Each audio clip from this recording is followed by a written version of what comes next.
Welcome to another episode of Rebuilding Faith. These are 10-minute Bible messages for people with questions and doubts. Now, last week we saw a big transition.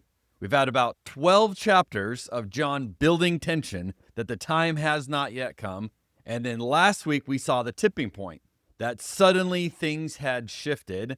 And then today we see what happens next after this big shift in the ministry of Jesus. And it's going to be both shocking and encouraging when we see what it means for us in our time today. This is John chapter 12, verse 27. Now my soul is deeply troubled. This is Jesus talking.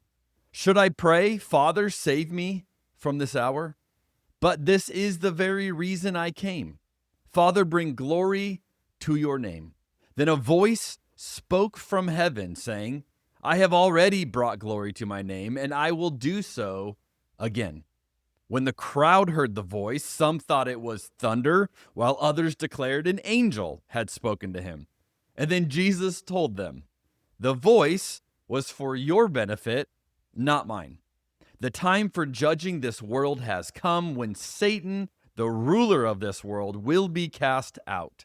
And when I am lifted up from the earth, I will draw everyone to myself. Now, he said this to indicate how he was going to die. So things have shifted and there's a heaviness here. Now, notice the confusion. They hear this audible voice, but they can't figure out what it is that they're hearing. Some people think it's thunder.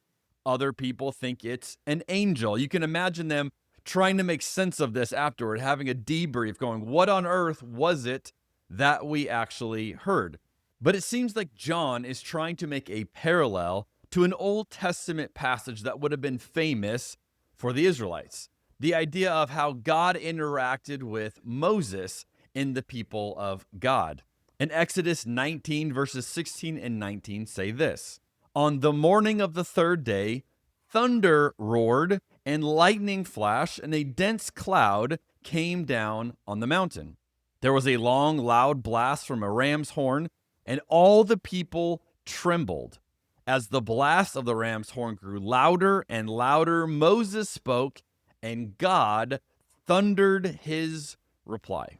So here we have God's voice compared to thunder, using thunder as the imagery here. And it seems like this is what John is bringing a parallel to. So the God who spoke to Moses is now the same God speaking over Jesus as well. Now, not only does Jesus introduce the idea of the cross in this passage, but he also points out his opposition to the powers of evil, that he is going to put a stop to what Satan is doing. And then you have this voice of God booming in thunder over all of this as a confirmation of all that's being revealed. So everyone's trying to keep up with, wait, what's going on? What's about to happen? And then this voice of God's like, yes, this is all legitimate. Now, the way this is playing out must have been very strange to them. We talked about last week how the Greeks coming seemed to be the tipping point for Jesus. That seemed to be the thing. Once the reach of Jesus was getting beyond just the immediate area, Jesus is like, all right, now we're ready to talk about the cross. The expansion of his influence and his reach seems to be what Jesus was waiting for. Now, I want you to notice then what Jesus says about his death in John chapter 12, verse 32. We just read this. And when I am lifted up from the earth, I will draw everyone to myself. This is Jesus talking about, obviously, what we know is going to be the cross. They might not have understood that. But notice what he says. I will draw everyone to myself. Do we believe that today? That Jesus will draw all people to himself, or just the right ones? Just the ones that believe like we believe? Just the ones who sign on the dotted line? Just the ones who are good enough? Right? We have a lot of stipulations for this idea, but the way Jesus describes it, I will draw everyone to myself. And I dare to believe that Jesus is this good, that it could literally be what we hear him talk about. Now, we have this idea that we're seeing played out here in Jesus, that we assume obedience often correlates with emotional certainty. right? And it could be either way, starting first, that maybe once you are obedient to something, then afterward, after you obey God, you will suddenly feel this overwhelming wave of emotional clarity and certainty wash over you. Or perhaps you think it's the other way around, that once you feel that, once I feel that emotional certainty, then I'll be able to obey God. And so we often pair these together. One always is going to go with the other. But I want you to notice that as Jesus is going to obey what he has come to do, this very hard assignment, he's doing it and his soul is deeply troubled. He does not have this overwhelming certainty. This is going to be awesome. This is going to be great. No, he's saying my soul is deeply troubled. It's someone in agony, in anguish, wishing that there was some other option, wishing there was some other way, but sitting in that moment and pondering, what will this mean?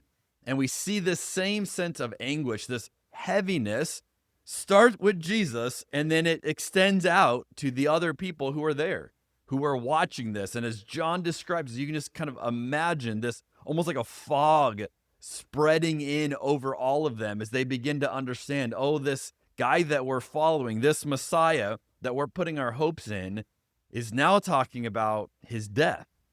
Like, what does this mean? What is going on here? John 12, verse 34, the crowd responded, we understood from Scripture that the Messiah would live forever. Like that's our idea. That's how we understood it. How can you say the Son of Man will die? Just who is this Son of Man anyway? And Jesus replied, my light will shine for you just a little longer. Walk in the light while you can, so the darkness will not overtake you. Those who walk in the darkness cannot see where they are going. Put your trust in the light while there is still time. Then you will become children of the light. After saying these things, Jesus went away and was hidden from them. Again, the chapter even ends on an ominous note that Jesus is no longer able to be found. They can't see him. He's hidden from them. Once Jesus has acknowledged that he's going to the cross, acknowledged he's going to be lifted up, he's going to draw all people to himself, he expresses the anguish of this because he knows what it means. And we can feel the heaviness of this reality begin to sink in for everyone else as well. It reminds me of a famous scene from The Lord of the Rings. And if you've read the books or you've seen the movies, you no doubt remember this scene. But there's this quote where Frodo is talking to Gandalf. I wish the ring had never come to me. I wish none of this had happened. So do all who live to see such times, but that is not for them to decide. All we have to decide is what to do with the time that is given to us. I wish the ring had never come to me. I wish none of this had happened. And Gandalf says, so do all who live to see such times. But that is not for them to decide. All we have to decide is what to do with the time that is given to us. It's easy for us to feel this same reality when we look at what we are facing in our country and in our world today. I think there's many Christians right now who wish that we didn't have to face what we are seeing happening around us. As we are watching numerous camera angles each and every week of ICE agents, governmental agents murdering people on the streets in broad daylight. And then as we listen to our governmental officials explain that what we see with our eyes is not actually what is happening and lie to us about it.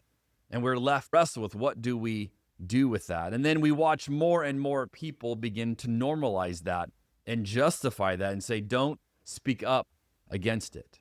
But if you do speak up against it, if you do challenge it, you will likely have to pay something for that. It will cost you something. And I want you to consider that Jesus also dealt with that moment. He also felt deeply troubled in his soul when he looked at what was before him to do. And so I want to encourage you today. We all have to decide what to do with the moments given to us. And we can follow in the example of Jesus, who realized this is going to be heavy. This is going to cost me something. But ultimately, we get to decide, how do we move forward with the time that we actually have? I'll see you next week on Rebuilding Faith.